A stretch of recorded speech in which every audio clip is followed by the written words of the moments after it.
Normal delivery, जिसके लिए ज़रूरी है बच्चे का सर नीचे की ओर आना, बच्चेदानी के मुंह का खुलना और दर्द आपको फ्रीक्वेंटली आना। ये तीनों चीज़ें सही समय पर एक्यूरेटली हो जाएं, तो नॉर्मल डिलीवरी आसानी से हो जाती है। तो नॉर्मल डिलीवरी आसानी से आपकी हो जाती है। लेकिन कई बार ऐसा होता है कि हमारे शरीर में कुछ बदलाव ऐसे आने लगते हैं या बच्चे के अंदर चेंजेस आने लगते हैं, बच्चे के चारों ओर कुछ दिक्कतें आने लगती हैं जिससे नॉर्मल डिलीवरी में बाधा बनती है। तो आइए फ्रेंड, उन्हीं मोस्ट डेंजरस सिम्टम्स के बारे में आज हम बात करते हैं जिनके बाद नॉर्मल डिलीवरी के चांसेस आपके घटने लगते हैं और इमरजेंसी में कई बार सिजेरियन कर बच्चे को बाहर निकालना पड़ सकता है। तो वीडियो में एंड तक जरूर बने रहिएगा और कमेंट बॉक्स में जरूर बताइएगा कौन सा महीना है आपका, जिससे कि मंथ वाइज हम आपके लिए यूजफुल वीडियोस ला सके।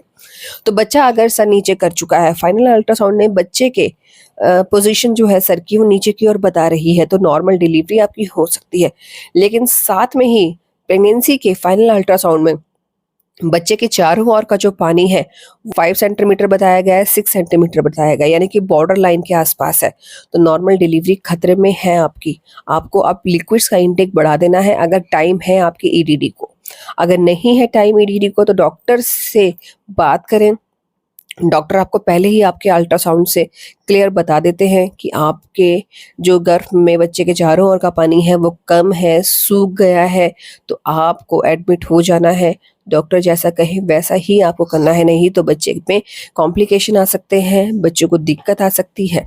ठीक है, तो बच्चे के चारों ओर का पानी अगर कम बताया है या बहुत ज़्यादा बताया है तो डॉक्टर की निगरानी पर ही रहें। सेकंड चांसेस तब आपके घट जाते हैं अगर बच्चे के गले में, ठीक है, गर्भनाल के लपेटे हैं, यानी कि बच्चे के गले में लूप्स हैं कोड की, 2 हैं 3 हैं, ढीली ढाली है, तो नॉर्मल डिलीवरी हो जाती है। लेकिन वही लूप अगर टाइट है तो नॉर्मल डिलीवरी में कॉम्प्लिकेशन आ सकते हैं।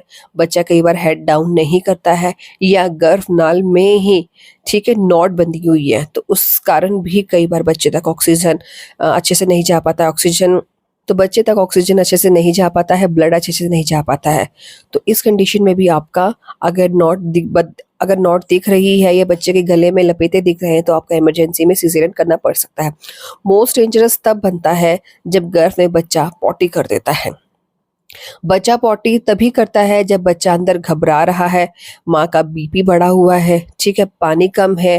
तो इस कारण क्या होता है, बच्चा घबराहट में अंदर पॉटी कर देता है, या आप झटके से कोई सा भी काम करती हैं या डिलीवरी डेट से ऊपर तक आप वेट करती हैं, पेन्स आपको नहीं उठ रहे हैं, आपका 41वां 42वां सप्ताह चल रहा है और अभी भी आप दर्द का इंतजार कर रहे हैं, तो बच्चा घबराहट में अंदर पॉटी कर सकता है, क्योंकि बच्चे के अंदर रहने का भी एक फिक्स टाइम होता है।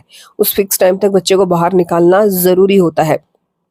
तो अगर आपका डिलीवरी का डेट निकल चुका है तो और इंतज़ार ना करें, 1 दिन आप वेट करिए, 2 दिन वेट करिए, लेकिन डॉक्टर से आपको ज़रूर मिलना है। डॉक्टर आपके प्राइवेट एरिया में फिंगर इंसर्ट करके डायलेटेशन ऑफ सर्विक्स एग्जामिन करते हैं और उस बेसिस पे आपको बता दिया जाता है कि नॉर्मल डिलीवरी होगी या सिजेरियन होगा। और अगर अल्ट्रासाउंड में कॉम्प्लिकेशन ज़्यादा आ रहे हैं, यूटीआई आ रहा है, बैक्टीरियल फंगल इन्फेक्शन आ रहा है या किसी भी तरह की दिक्कत आ रही है, तो डॉक्टर की निगरानी में ही रहें। खुद से कोई मेडिकेशन नहीं करनी है आपको, ना ही आपको एक्सरसाइज करनी है नॉर्मल डिलीवरी के लिए। सिर्फ और सिर्फ जितना हो सके लिक्विड्स का इंटेक आपको बढ़ा देना है। इन सारी बातों पर आपको ध्यान देना है। कॉम्प्लिकेशन ज़्यादा हो तो डॉक्टर से ही आपको बात करनी है, खुद से डॉक्टर नहीं बनना है। कौन सा महीना है आपका, कमेंट बॉक्स में हमें बताना बिल्कुल ना भूलिएगा।